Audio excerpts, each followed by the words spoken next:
在高温状态下，玻璃其实就是个软的液体，看上去很轻盈、柔软而流动，但冷下来以后很硬。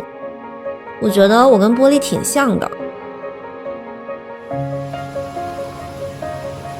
22年在佛山的南海丝厂看到丝厂女工的劳动场景，我那时候就想把她们的手部姿势用透明玻璃表现出来。我要说服丝厂的女工阿姐们来参与到我的创作中，配合我给她们的手翻模。你能看到玻璃泡里有一只手，连纹路都清晰可见，玻璃里什么也没有，是空的。这种隐形的关系是我在女工的劳作中体会到的。去年新做的版本都是红色系的，有点暗示了女性的身体，它既指代女工也指代玻璃，因为手进入了玻璃的身体。我一直会用到吹制技术，吹制就是把玻璃熔了，一直保持在1200度，从熔炉里取出塑形。操作不当就是一个结果，列给你看。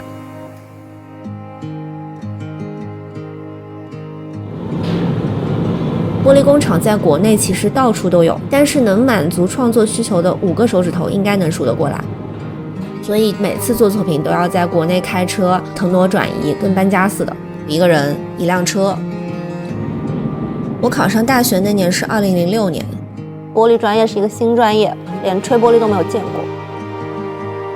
现在这个专业依旧是冷门中的冷门，本科感觉没学明白，研究生去了伦敦皇家艺术学院才接触了当代艺术。玻璃可以做的非常透明，好像很轻盈，像个泡泡，可以不透明，做的像石头。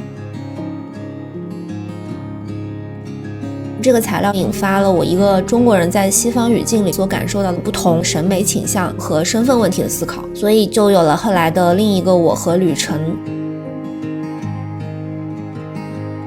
12年的时候，基本上等同于荒芜吧，就是这个环境，也不知道怎么去做一个艺术家。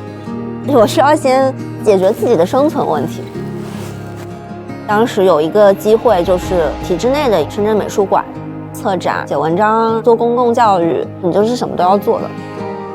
17年年底的时候，白天在上班，晚上去驻地，在深圳市内跑，日行100公里这样子。做了一个小的个展，叫漏气，给了我一些重拾艺术创作的信心，所以才会让我下定决心要辞职。第一件公共艺术作品《美丽新世界》用了传统教堂窗花玻璃的镶嵌玻璃技术。2020年追气系列，3米高的一个玻璃，全是吹制玻璃的泡泡，底下的鱼在呼吸的时候，一些泡泡在水面上漂浮那种感觉。我一直对分形很感兴趣，树枝、动物的脚、闪电、人的肢体。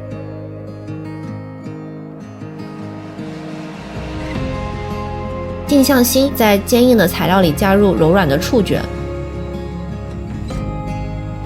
现在主要靠画廊展览卖作品和委任作品生活。其实做艺术生存还是蛮难的。常常有人问我，你就做作品很折腾吗？经常就是从这里到那里就很远。但其实我挺享受开车的过程的。我开车的时候会不停地听播客，风景也在不断的变化，我就有一种听万卷书行万里路的感觉。